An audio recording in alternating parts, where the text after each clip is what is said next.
Good morning, everybody. Uneducated Economist here. De-dollarization, global world reserve currency status being lost.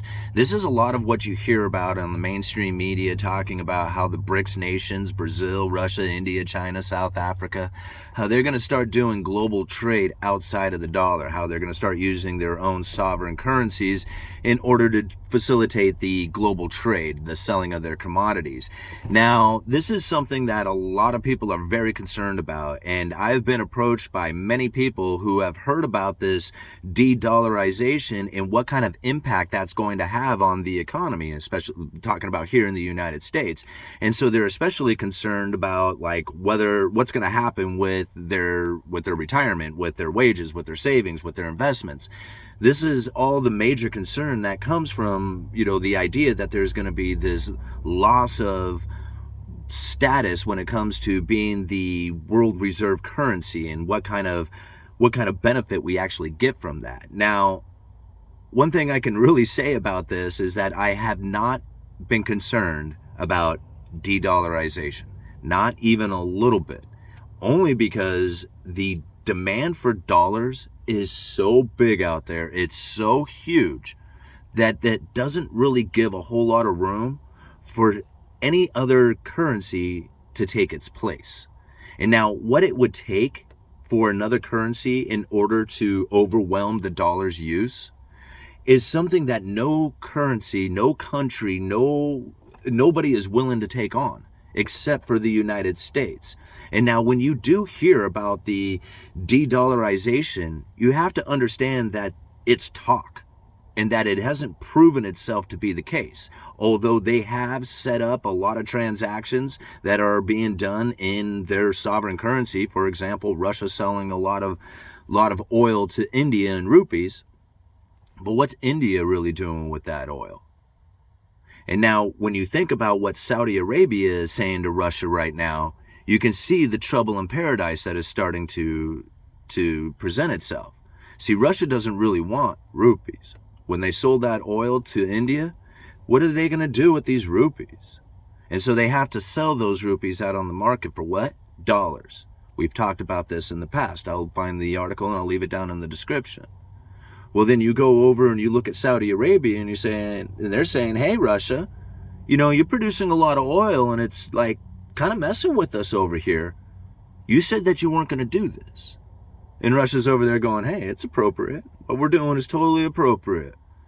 You can see the tensions that are starting to rise because India doesn't want Russia selling those rupees, and Saudi Arabia doesn't really want Russia producing as much oil as they are.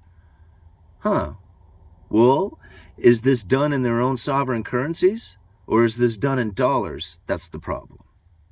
See, at the end of the day, it's all about the dollar.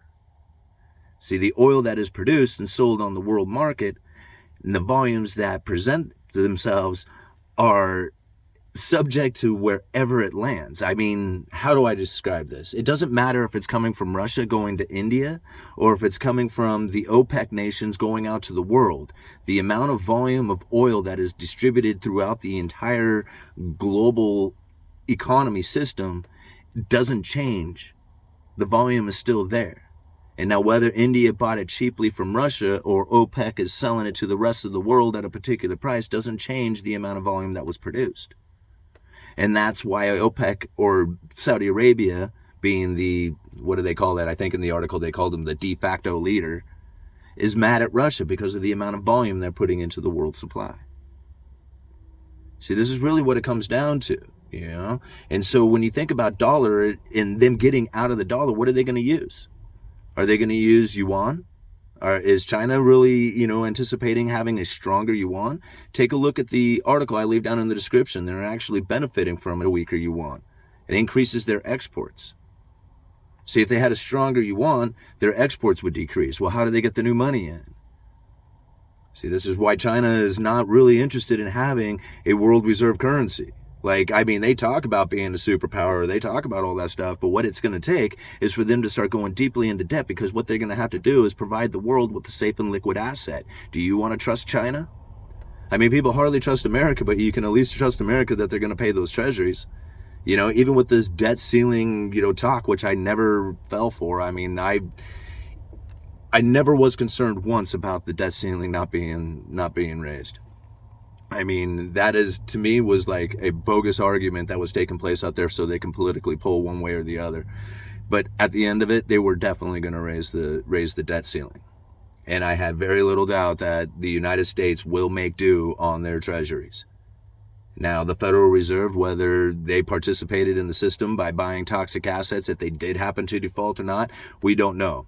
But we're going to, we are definitely in a position, unlike any other nation, to provide the world with that safe and liquid asset of the U.S. treasuries, which no other nation is willing to do. Right? Not China, not Saudi Arabia, not South Africa especially, none of these nations are willing to do any of that. So what does that leave you with? I mean, what are you going to end up, being able to use for a world reserve currency? If it's not U.S. treasuries and the dollar, what is it that's ultimately going to settle a debt payment? Gold? Is gold going to be the number one thing? Think about it. There's a lot of central banks who are now loading up on gold, but gold comes with the cost. See, gold has storage fees, gold has security fees, gold has transportation fees. The moment that you are taking on gold, you immediately start taking on a loss because you have that security issues that go with it. So then you put it in a third-party claim. So now you're subject to the third-party claim again. And now you start having the issues that start to arise that we always had with the trust issues of whether or not you're actually going to get paid or who holds the gold.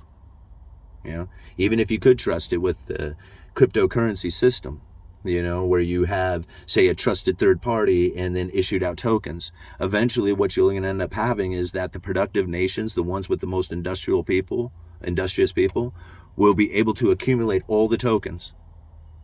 And then what they'll do is they'll dive into luxuries. And then eventually they'll fall themselves into poverty because that's the way the system ends up operating. So that's what makes the United States so unique, is that during that time where we really should have peaked out and had the gold and had to redistribute that against, back to the world again, as, we started moving back into foreign production after we consumed or moved our domestic manufacturing offshores. I mean, this is how it ends up rolling. As you become a manufacturing powerhouse, you get all the gold. Then once you have all the gold, then you become a foreign importer, right? You import all the foreign production. And that's what ends up exporting all your gold back out of the nation. And this is a cycle that takes place. And the United States, they are basically out of the game back in the 30s, but they were able to carry it on all the way up until the 70s.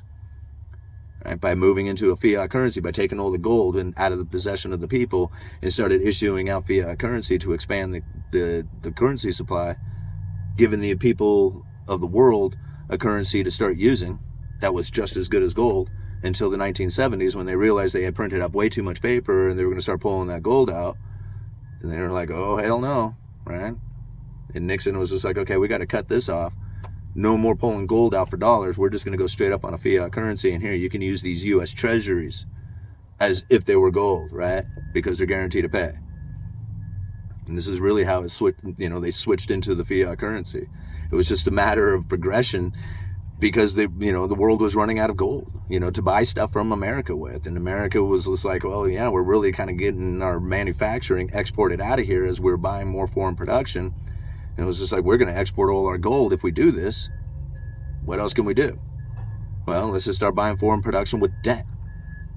And we'll just start issuing out a lot of U.S. treasuries, and we'll keep the gold, and we'll push out a lot of debt out there until that doesn't work anymore. Then what happens, right? So this is the position that we're now in. It was just like, so what's going to take over the dollar? Is it going to be gold? Is it going to be Bitcoin? Is it going to be some other foreign currency? I don't see any other foreign currency willing to do what the dollar is doing. So what if it happens to be Bitcoin? What if it happens to be gold? How much could that possibly be worth in value? Like, when it comes to how many commodities can you buy? How much house can you buy? How many cars can you buy? I mean, 21 million Bitcoins. If those were to settle all contracts, Bitcoin was due. Can you imagine, like, how much one Bitcoin would really be worth, considering how many have been lost? It's unreal. Like, it's even hard to even fathom what it would be like for Bitcoin to be a world reserve currency settling all contracts, all debts. It would just be unreal. Having one Bitcoin would, make you like, a superpower or some sort. I mean, it would be ungodly valuable. You know? And then the same thing for gold. There's really not that much gold out there. Even silver. Just take it down to silver, right? Silver production, there's like what, 900 million ounces produced every year or something like that on a world production scale. Even if you were to take the world production and 50% of that go into industrial use, that leaves like what, 500 million ounces. If every single American went out to buy just 1 ounce of silver, just 1 ounce of silver, right, it would pretty much eat up the entire available world supply. 2 ounces would do it. Take in Canada, Mexico, China, India, all these other places. If everybody around the world just decided that they were going to start putting a piece of silver in their pocket, it would eat up the entire world supply. There would be hardly any left. And the value of silver would go to what? You know? I mean, who knows how much it would be. That's why these are the only two options, is some sort of cryptocurrency or some sort of backing of like a gold and silver. And what could that possibly look like? I mean, it's almost unimaginable what these two options would be like as far as what the value would hold. That's why it doesn't seem very likely that it's going to be anything other than the US dollar, unless there is a total utter collapse or other nation is willing to start issuing on debt that the world is going to trust. And I just don't see that being China or Russia or any other nation. All right. Uneducated Economist, you let me know.